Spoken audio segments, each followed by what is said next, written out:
చేపట్టాలని ఇలా మనము ధర్నాకు పిలుపునిస్తున్నాం. ఆ పిలుపునందుకొని జిల్లా వ్యాప్తంగా వివిధ మండలాల నుంచి వచ్చిన మీ అందరికీ కూడా ఈపీడీఎఫ్ సంగారెడ్డి పక్షాన అభినందనలు కృతజ్ఞత తెలియజేసుకుంటున్నాం. ప్రతి సమగ్ర ఇంటింట కుటుంబ సర్వే మనం నవంబర్ మాసంలో నిర్వహించుకున్నాం. ఆ సర్వే విజయవంతంగా పూర్తి చేసుకున్నాం. ఆ సర్వేలో పాల్గొన్న ఎన్యూమరేటర్లకు 10,000, సూపర్వైజర్లకు 12,000 ఇస్తామని ప్రభుత్వం ఆనాడే ప్రకటించింది. దానికి సంబంధించిన నిధులు కూడా ప్రభుత్వం విడుదల చేసింది.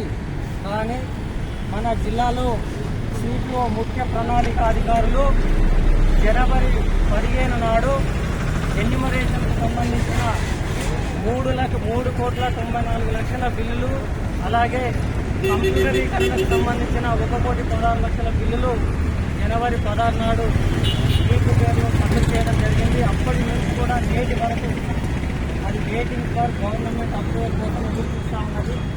మన పెండింగ్ బిల్లుల లాగానే కూడా ఈ సర్వేకి సంబంధించిన రెమ్యునరేషన్ పెండింగ్లో చేరిపోయింది.